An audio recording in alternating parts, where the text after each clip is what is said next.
Welcome to this English shadowing compilation. Listen carefully, repeat each sentence, and speak with confidence. Let's begin. I'm Bella. And I'm Noah. Today, we're talking about clean your room, clear your mind. Yes, because sometimes the room is not just messy, the brain feels messy too. Exactly. Clothes on the chair can somehow become thoughts in your head. And that chair stops being a chair, it becomes a clothing mountain. I know that mountain very well. Same here. One shirt becomes two shirts, and suddenly it has its own postcode. A messy room can make it harder to start anything. Yes, because before you work, your brain sees the mess and says, "Another job?" That is why small habits help so much. Put the cup in the kitchen, put the shoes in one place, and put the keys where they belong.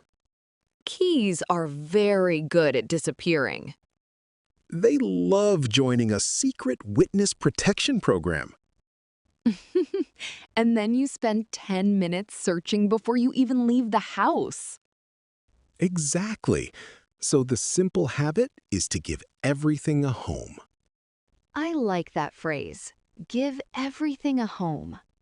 Yes, the cup has a home, the shoes have a home, and the lonely sock needs a home too.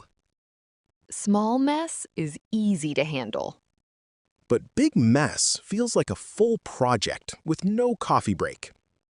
One plate is nothing, but 5 plates suddenly feel personal. I get that. Then the mind says, "Great, another thing on my list." So we do not need to clean perfectly. Yes, start small. Make the bed, clear one table, or put away one pile. Even one small win can make the brain feel calmer. It tells your mind, we are back in control. A clean desk can also help you start work faster. True. A clear desk says, "Let's begin." A messy desk says, maybe open YouTube for emotional support. Very accurate and slightly dangerous. The goal is not to become a perfect person. Exactly. The goal is to make life a little easier for your future self. Put things away now so tomorrow does not become a cleaning drama. That is a useful everyday habit, not a big life lecture. Clean space, clear mind. Simple start. And sometimes peace begins with picking up one lonely sock. Now let's practice some short sentences you can shadow. Listen, repeat, and speak with a calm, natural rhythm. I feel clearer when my room is clean. I put things back where they belong. A small mess is easier to fix. I do not wait until it becomes a big job. My chair is not a clothing mountain. I take my cup back to the kitchen. I keep my keys in one place.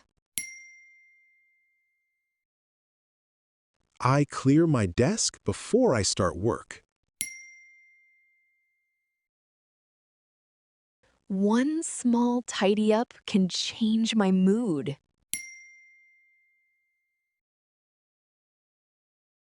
I do not need to clean perfectly.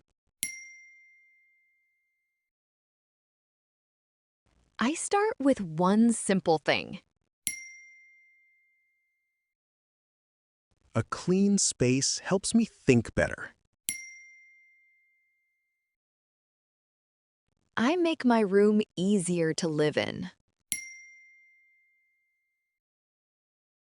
I help my future self by tidying now.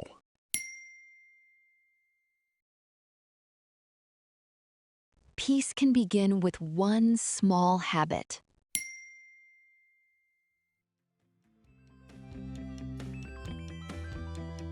Today, we're learning soccer and football vocabulary.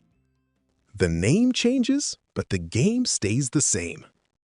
In Australia, people often say soccer to separate it from other kinds of football. Good idea, because one word can start a very long argument. Let's keep the peace and talk about the game. A match is played on a pitch between two teams. Each team tries to put the ball into the opponent's goal. And the goalkeeper tries to stop that from happening. The match begins with a kickoff from the center circle. After that, players pass, dribble, tackle, and shoot. A pass sends the ball to a teammate. Dribbling means moving with the ball under control. A tackle is an attempt to win the ball from an opponent.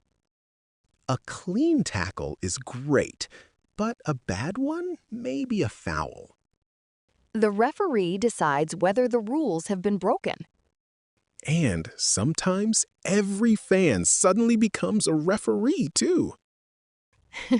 Especially when a decision goes against their team. A foul may lead to a free kick or even a penalty. A penalty is taken with only the goalkeeper in the way. That is a lot of pressure for one kick. A corner is awarded when the defending team sends the ball over its own goal line. The attacking team then kicks the ball in from the corner. Players often try to score with a header from a corner. A header means hitting the ball with your head. Offside is one of the most confusing rules for new fans. Even experienced fans sometimes explain it using cups and salt shakers. Basically, an attacker cannot wait too far ahead for an easy pass. Exactly. Timing the run is very important. A striker mainly tries to score goals. Defenders protect the goal, while midfielders connect attack and defense. When both teams have the same score, the match is level. A goal that makes the scores level is called an equalizer. The referee may add injury time at the end of each half. So never leave early because a late goal can change everything. Now you know some useful football vocabulary. Let's move into shadowing practice and say these sentences out loud. The match starts with a kickoff. The goalkeeper made a brilliant save.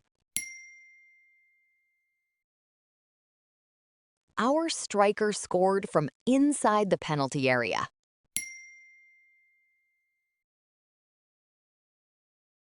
The referee gave a free kick. The defender made a clean tackle. She dribbled past two players. He crossed the ball into the box. The forward scored with a powerful header. The assistant referee raised the flag for offside. We won a corner in the final minute. The midfielder made a perfect pass. They scored an equalizer before halftime. The match ended in a 2-all draw. The referee added 5 minutes of injury time. Our team kept a clean sheet today.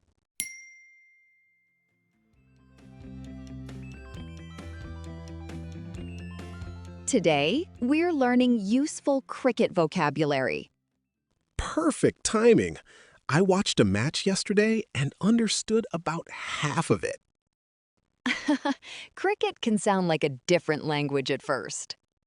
Exactly. Someone said, he's out for a duck, and I looked for a bird. A duck means a batter is out without scoring any runs. Oh no, so it is not a happy duck. Definitely not. Let's start with the basics: batting, bowling, and fielding.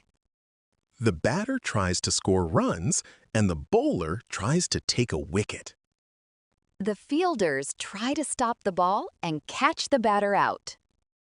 And the wicketkeeper stands behind the stumps wearing gloves. A batter can score 1, 2, or 3 runs by running between the wickets. But hitting the ball to the boundary makes life easier. If the ball reaches the boundary along the ground, it is 4 runs.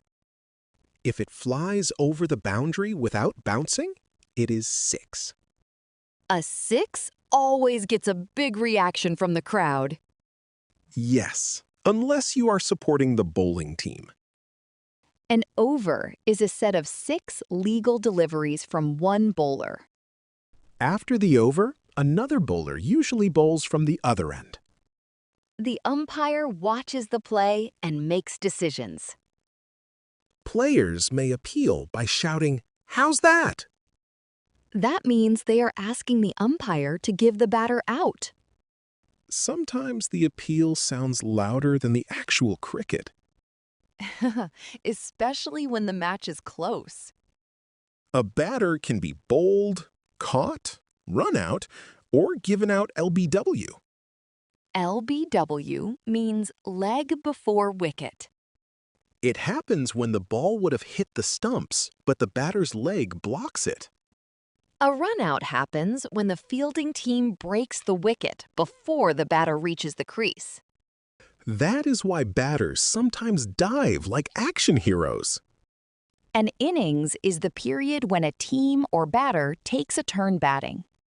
And the score tells you the runs and wickets, such as 100 for 3. That means the team has scored 100 runs and lost 3 wickets. I get it. Cricket scores are starting to make sense now. You can also say, "That was a great shot," or "What a brilliant catch." And when things go badly, you can simply say, "Oh no, not another wicket." Now, let's practice some useful cricket sentences together. Listen carefully, speak out loud, and follow the rhythm. The batter played a beautiful shot through the covers.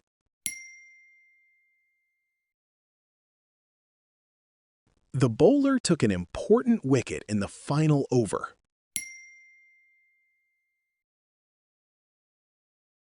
The ball reached the boundary for 4 runs.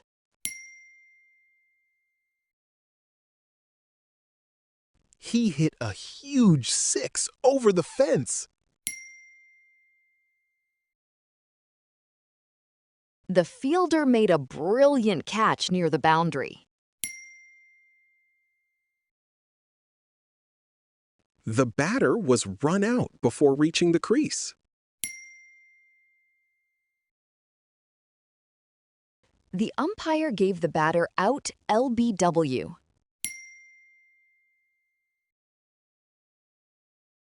Our team scored 50 runs without losing a wicket.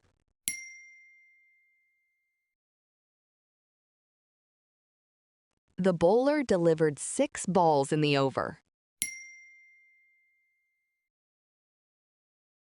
The wicketkeeper caught the ball cleanly behind the stumps.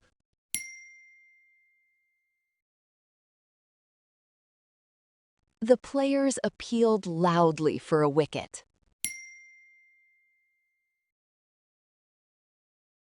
She scored a century in a difficult match.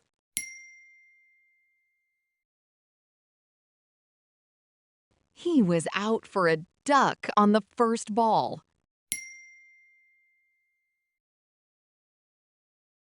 The match became exciting in the final few overs.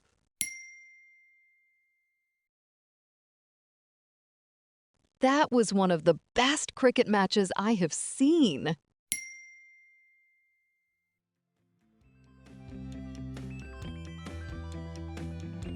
Do you ever walk into a room and suddenly forget why you went there? Yes, and then I stand there, hoping the furniture will remind me. That happens to almost everyone. Exactly. People remember things in different ways. Some people remember faces, while others are better with names or numbers. The real problem is not forgetting once. It is ignoring it when it happens often. If you are forgetful, accept it without judging yourself. Then take action, such as writing down important details. I keep notes for appointments, tasks, and ideas. That is smart. Notes are tools, not signs that your memory is weak. But we should still give our brains a chance to remember first. Right. Try to recall the information before checking your notes. For example, remember your shopping list before looking at your phone. That turns an ordinary task into simple memory practice. Attention matters too, because we cannot remember what we never noticed. If you are only half listening, the information may disappear quickly. Pause, look carefully, and actively tell yourself, I want to remember this. That gives your brain something clear to hold on to. Recalling is just as important as learning. At the end of the day, try to remember what you did without checking anything. You can also put yourself in small, challenging situations. Like finding a familiar cafe without using a map? Exactly. Notice the buildings, trees, corners, and other landmarks around you. And if I take a wrong turn, I can learn from it instead of feeling embarrassed. Mistakes often make memories stronger because they get our attention. Also, one wrong turn is not a world tour. Another idea is to volunteer for tasks that require remembering details. Start small, such as remembering 3 items or giving someone a short message. Each small success will build your confidence. Never label yourself as the forgetful one. Say, I am training my memory instead. Memory improves when you use it regularly. It is a bit like a muscle, but luckily it does not need a gym membership. Pay attention, recall, check, and repeat.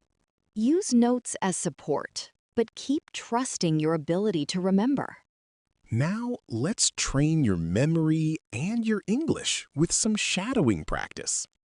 It is normal to forget things sometimes. I write down important details so I do not lose them.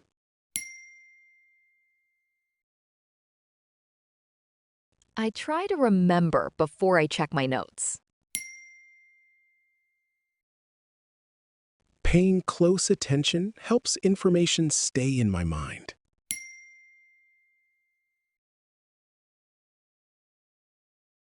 I practice recalling names, places, and small details.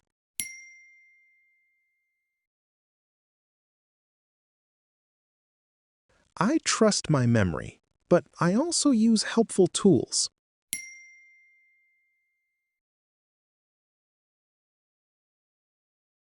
I take small challenges to make my memory stronger.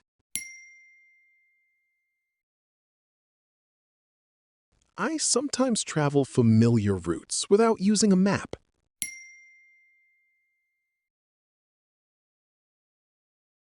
I notice buildings and landmarks along the way.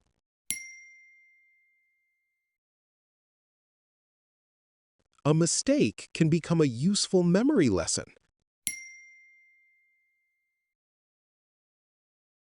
I volunteer for tasks that require careful remembering.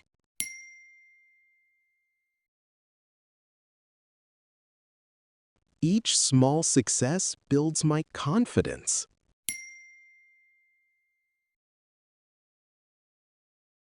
I never tell myself that I am less capable.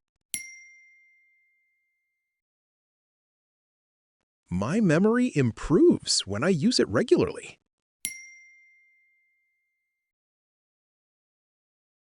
I am learning to remember with more confidence.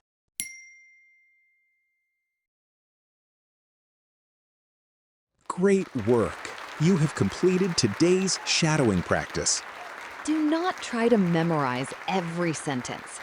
Let the words become familiar through repeated listening. Listen again and speak out loud with the voices. Each round will make your speech smoother and more natural. Keep training your attention, recall, and confidence. Small daily practice can create a stronger memory. Today, we are talking about finding stillness and finding peace. That sounds perfect because my mind has been very noisy lately. Mine too. Sometimes my thoughts feel like a busy group chat. And somehow, every thought believes it deserves an immediate reply. But we do not have to answer every thought. We can notice it, let it sit there, and continue with our day. For example, your mind may say, everything is going wrong. Meanwhile, only one small thing has actually gone wrong. Exactly. The mind can be a little dramatic. A thought may sound confident, but that does not make it true. Stillness begins when we stop believing every thought automatically. We notice the thought without letting it control our next move. One easy way to do that is to return to the present moment. Notice your breathing, the sounds around you, or your feet on the floor. Yesterday has finished, and tomorrow has not arrived. Meanwhile, your tea is getting cold right in front of you.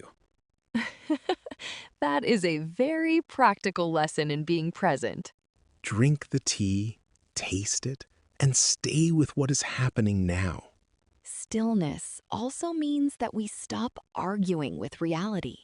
If it is raining, complaining at the sky will not make it sunny. Accepting the rain does not mean that you enjoy getting wet. It means you take an umbrella and use your energy wisely. Our ego can also make the mind noisy. It wants to be right, important, and better than everyone else. Sometimes it prepares a winning speech during a simple conversation. Yes, the other person is still talking, but our reply is already on stage.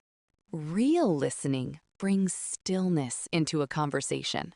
We listen to understand, not just to prepare our next answer. That small pause can make people feel heard and respected. It can also save us from saying something we later regret. We also create stress by trying to control everything. Life is not a remote control, even when we press the buttons very hard. We cannot manage every result, every person, or every surprise. But we can calmly choose what to do in this moment. Now, let us practice some simple sentences about stillness and peace. Speak out loud, follow the rhythm, and enjoy the calm practice. I do not have to follow every thought. I can notice a thought and let it pass. Not every thought in my mind is true. I bring my attention back to the present. I take one slow breath before I react.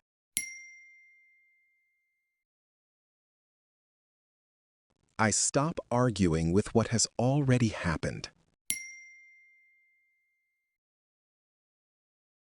I accept the moment and choose my next step.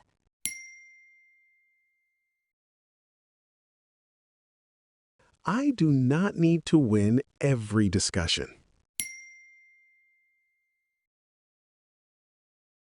I listen without preparing my next speech.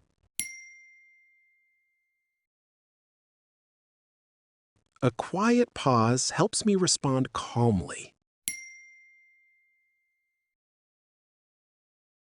I cannot control everything, and that is okay.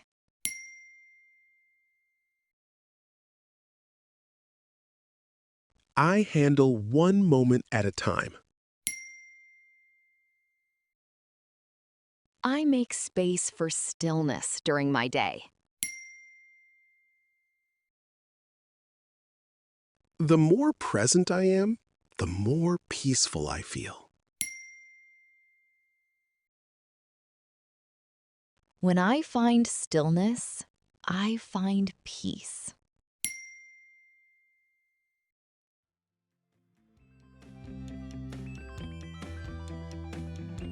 Today, we are twisting our tongues while picking up a little wisdom. Good. My tongue needs training, and my brain needs reminders. We will begin slowly, then try each line with a steady rhythm. So speed comes later, after my mouth knows where it is going. Exactly. First, busy bees beat lazy bugs. That one tells me to stop delaying and start doing. Then comes calm cats catch more. A calm mind often notices what a rushed mind misses. Here is one for patient people. Slow snails still succeed. I like that. Progress can be quiet and still be real. And wise people may enjoy wise owls wait well. Waiting well is harder than it sounds. True. Now try let loud lions roar. Sometimes we should let people express themselves without joining the noise. Next is small ants build big homes. Small efforts can create something much bigger over time. Then we have brave birds leave the branch. Courage often begins before we feel completely ready. Here is a relaxed one. Cool cows do not rush. That cow may be the calmest life coach I have ever met. And this one helps us let go. Happy dogs drop old bones. Carrying the past everywhere can make the present feel heavy. For peaceful moments, try quiet frogs find peace. A little silence can help the mind settle down. Then comes tiny turtles take their time. Slow and steady still counts, even on a busy day. But watch out for silly monkeys miss the moment. That happens when we are physically here, but mentally somewhere else. For difficult situations, remember, kind koalas keep calm. Kindness and calm can stop a small problem from growing. And hard-working people need. Fast foxes still need rest. Finally, advice that supports my afternoon nap. One more reminder. Proud peacocks trip too. Exactly. Nobody is too important to make a mistake. Now, let us practice all 15 lines from beginning to end. Speak clearly, enjoy the rhythm, and laugh if your tongue gets tangled. Busy bees beat lazy bugs. Calm cats catch more. Slow snails still succeed. Wise owls wait well. Let loud lions roar. Small ants build big homes.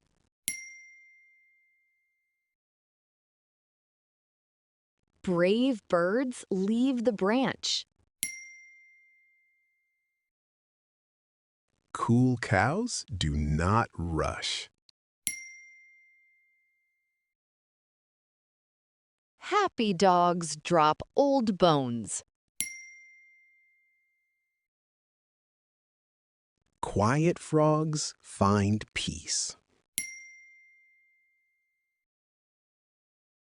Tiny turtles take their time.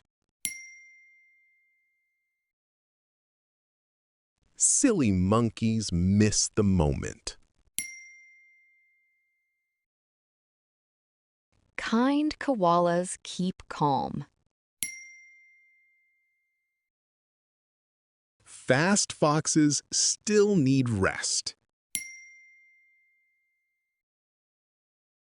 Proud peacocks trip too.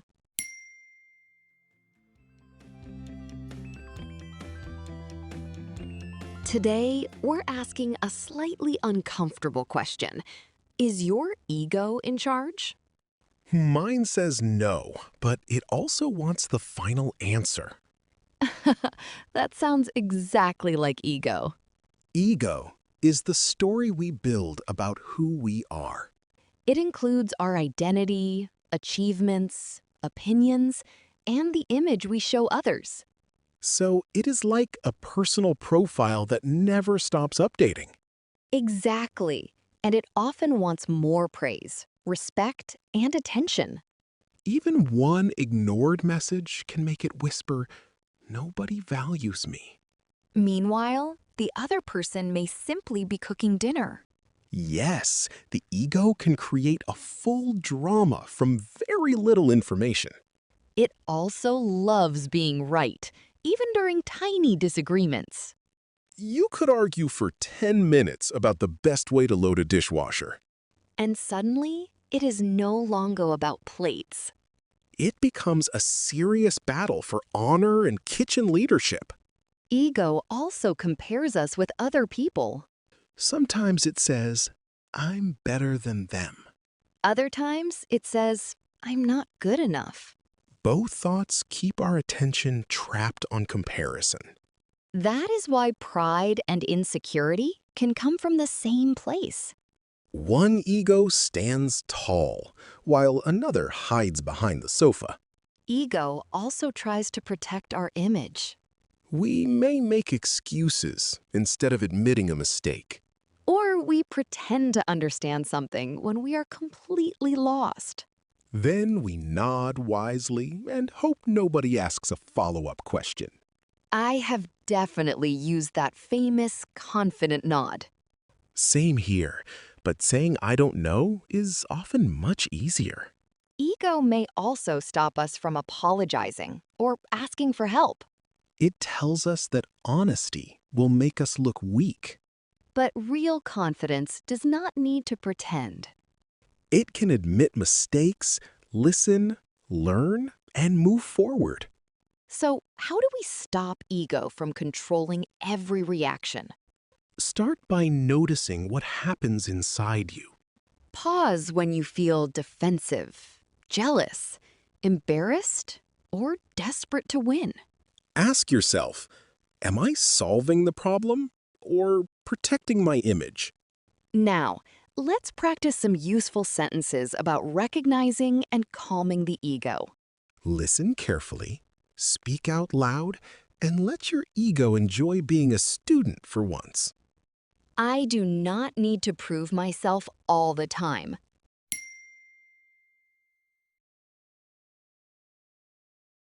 I can listen without preparing an argument.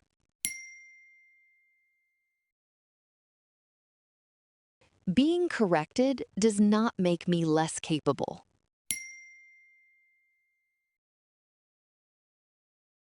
I can admit when I am wrong. I do not need everyone's approval. Comparison steals my attention. I can ask for help without feeling weak. An apology can make a relationship stronger.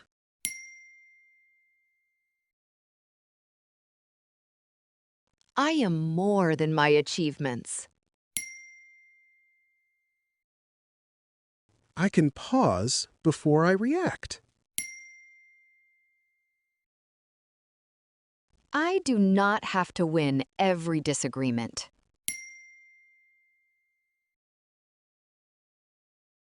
Honesty is stronger than pretending. I can notice jealousy without feeding it.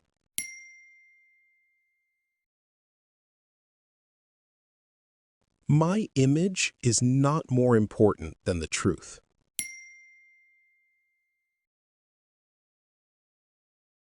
I can put my ego in the back seat.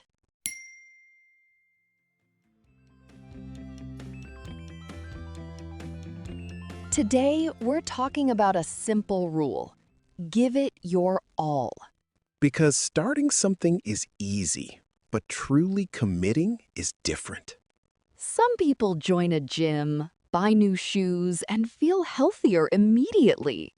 The shoes are ready, but the person visits the gym once every 2 weeks. 6 months later, they say, exercise does not work for me. Meanwhile, the gym membership is doing more work than they are. That is painfully true. Simply attending is not enough. You have to put in the effort. Think about a child who takes piano lessons, but never practices at home. The teacher corrects the same mistakes every week, and progress stays slow. The teacher is not a magician. Real improvement happens when the student practices between lessons. The same thing happens when people learn English while scrolling on their phones. The lesson is playing, but their attention is somewhere else. Their ears hear the words, but their brain is busy watching another video. After hundreds of lessons, they wonder why nothing stays in their memory. Giving your all does not mean being perfect or exhausting yourself. It means giving the task your honest attention and your best reasonable effort. Exactly. You do not have to work all day. But when you practice, really practice, A garden teaches the same lesson. you cannot water it occasionally and expect a basket full of vegetables. Then you look at the empty garden and blame the weather. The weather may be innocent this time. Homework can also be completed without any real learning. If you rush, guess every answer, and close the book, you only finish the task. A football player may dream about being selected for the team.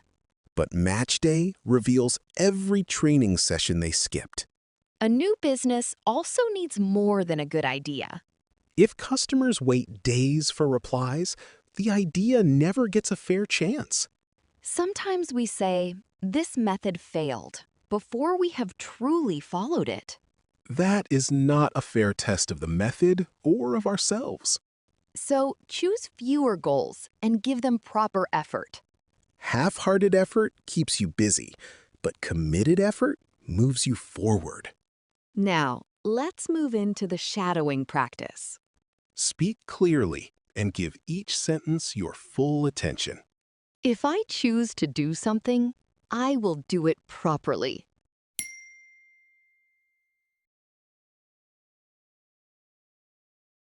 Showing up is only the first step. Progress comes from focused effort. I need to practice between lessons. I cannot improve while I am distracted.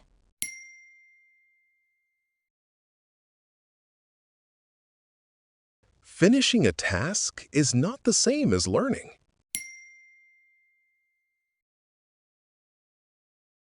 Consistency matters more than a strong start.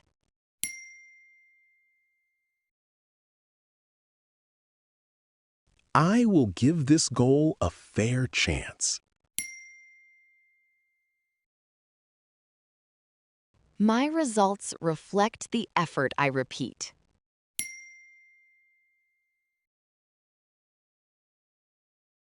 I do not need to be perfect, but I need to be present.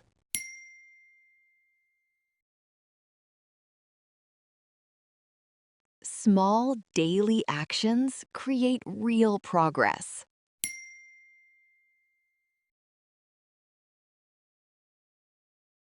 I will stop blaming the method before I try it properly.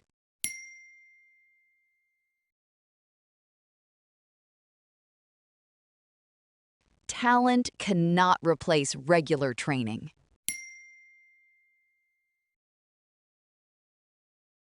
I would rather do fewer things well.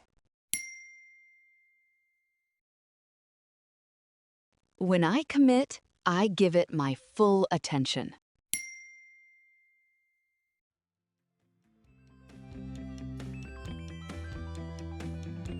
Today, we're learning useful vocabulary for outer body parts. Especially the tricky ones we need when explaining pain or an injury. Exactly. Saying, "it hurts somewhere here," is not always very helpful.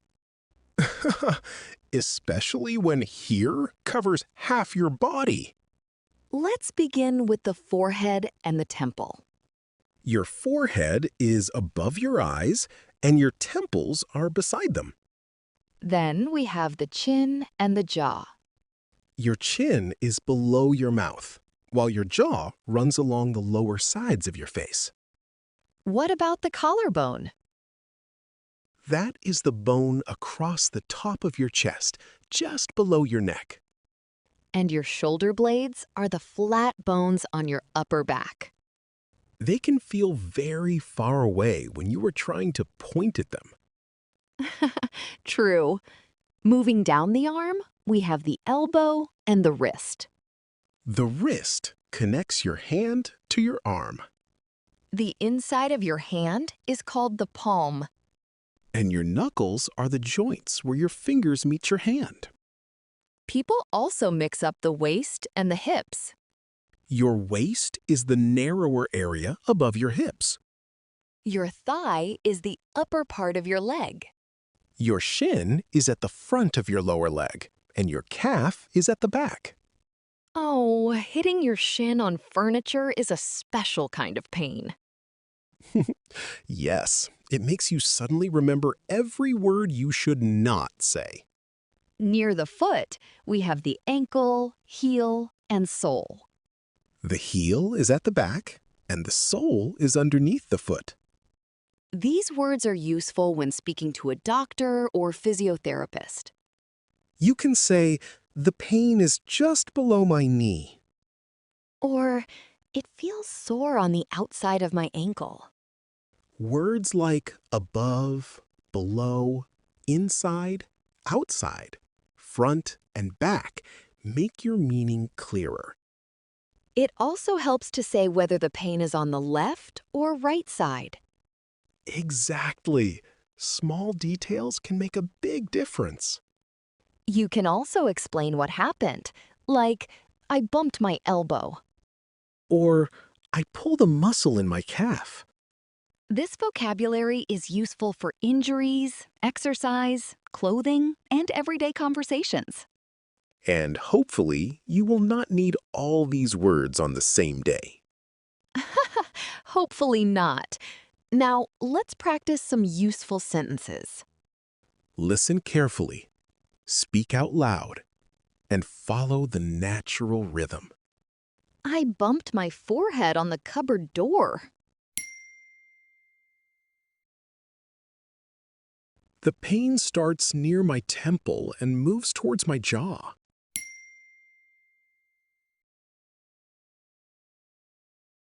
I have a small cut just below my chin.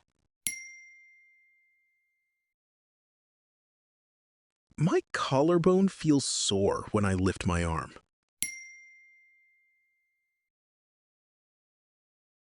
There is a tight spot between my shoulder blades.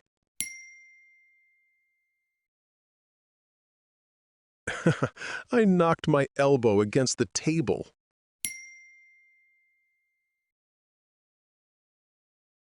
My wrist hurts when I bend my hand back. I have a blister in the middle of my palm. My knuckles are dry and a little cracked. The pain is on the left side of my waist. My hip feels stiff after sitting for too long.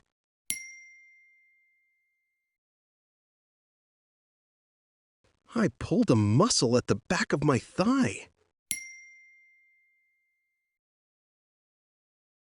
My shin is bruised from hitting the bed frame.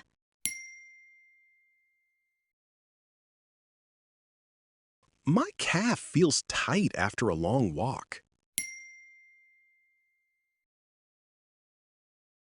The blister is on my heel, not the sole of my foot.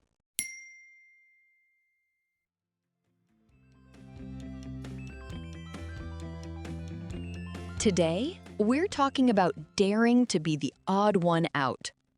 That sounds brave, but also slightly uncomfortable. It can be uncomfortable because most of us like to fit in. Yes, following the crowd feels safe, even when the crowd is walking the wrong way. Exactly. A popular choice is not automatically a wise choice. Sometimes everyone copies the same mistake, just with more confidence. And nobody wants to be the first person to say, "This makes no sense."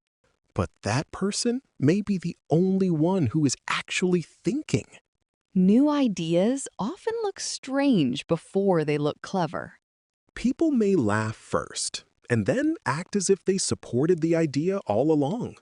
Dave Pilkey is a great example of turning differences into strengths. As a child, he struggled with ADHD and dyslexia and was often sent out of class. While sitting in the hallway, he drew comics and created characters. Those drawings later helped him create Captain Underpants and Dogman. What looked like a problem became part of his success. His story reminds us that being different does not mean being less capable. This also matters when we make everyday decisions. For example, your friends may all choose the same university course. But you may choose another subject because it suits your real interests. They might question you, but they will not be living your life. The same thing can happen at work. Everyone may spend hours doing a repetitive task the old-fashioned way. Then one person suggests automating it. At first, the team may resist because the old method feels familiar. Later, the new method could save everyone several hours each week. Suddenly, the strange idea becomes the brilliant idea. Being different can also feel lonely at the beginning. Imagine starting a YouTube channel with a style nobody else is using. The first videos may get fewer views because the format feels unfamiliar. But that unique style may become the reason people remember you. Still, being different does not mean rejecting everything popular. Right. Do not choose the opposite direction just to get attention. Think carefully, understand the risks, and have a good reason. The goal is not to look unusual. The goal is to choose what you believe is better. Now let's practice some useful sentences about following your own path. Speak out loud, stay relaxed, and let the sentences flow naturally. The majority is not always right. I do not have to follow the crowd. Different ideas often look strange at first.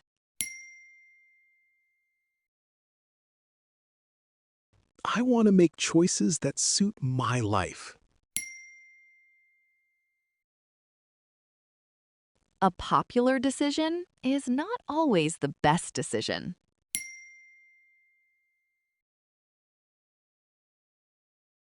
I am willing to question the usual way.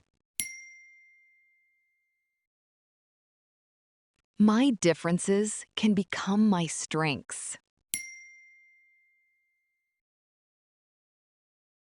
I can listen to advice without losing my direction.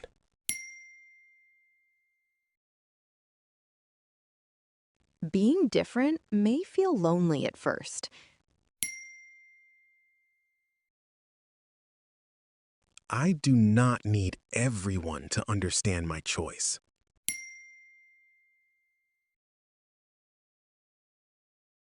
A new approach can save time and effort.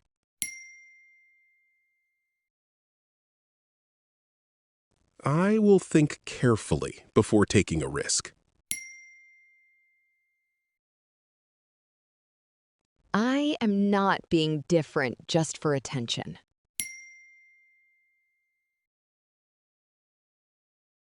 I have the courage to choose my own path.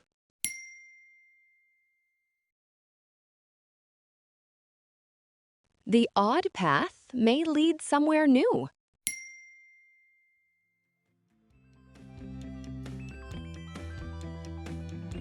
Today, we're talking about politics and the words people use to discuss it. A useful topic, although political conversations can become heated very quickly. Exactly. So we'll keep this lesson calm, clear, and friendly. Good plan, because I came here to learn English, not start a debate. Let's begin with democracy, a system where people choose their representatives. People usually do that by voting in an election. A person who wants to be elected is called a candidate. And the work they do to win support is called a campaign. During a campaign, candidates explain their policies and make promises. A policy is an official plan for dealing with an issue. For example, a party may have policies on housing, education, health, or tax. A political party is a group of people with similar ideas about government. The party with enough support may form the government. The other major parties often become the opposition. The opposition questions the government and offers different ideas.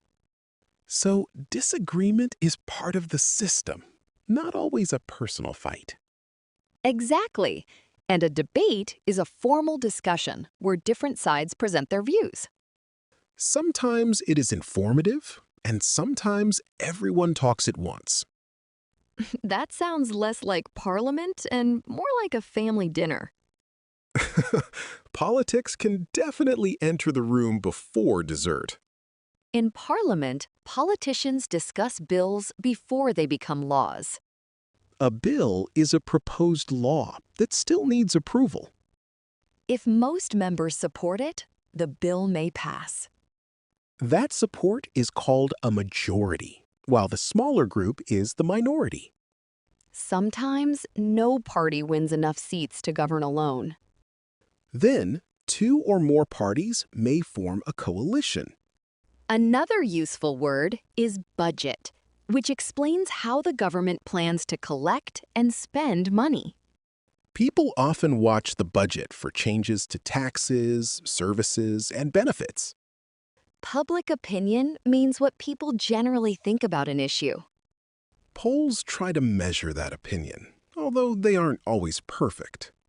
A referendum is a direct vote on one important national question. Instead of choosing a candidate, voters choose between options on that question.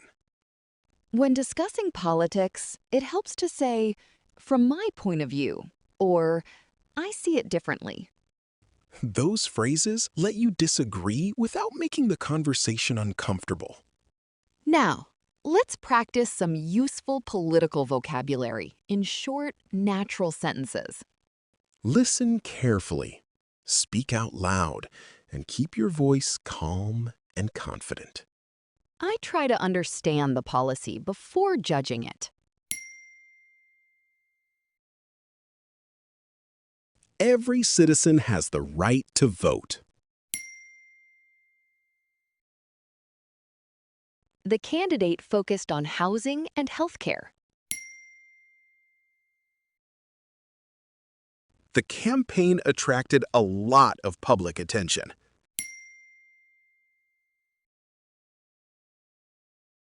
The government announced a new budget. The opposition challenged the proposal. Parliament will debate the bill next week. The bill needs a majority to pass. The parties formed a coalition government. Public opinion can change very quickly. The latest poll showed a close race. The referendum asked one clear question. I respect your view, but I see it differently. Political debates should focus on ideas, not insults.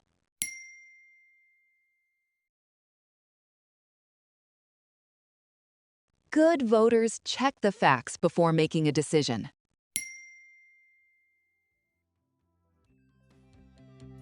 Great work! Keep practicing regularly, and your English will become clearer, smoother, and more confident. See you in the next Shadowcast.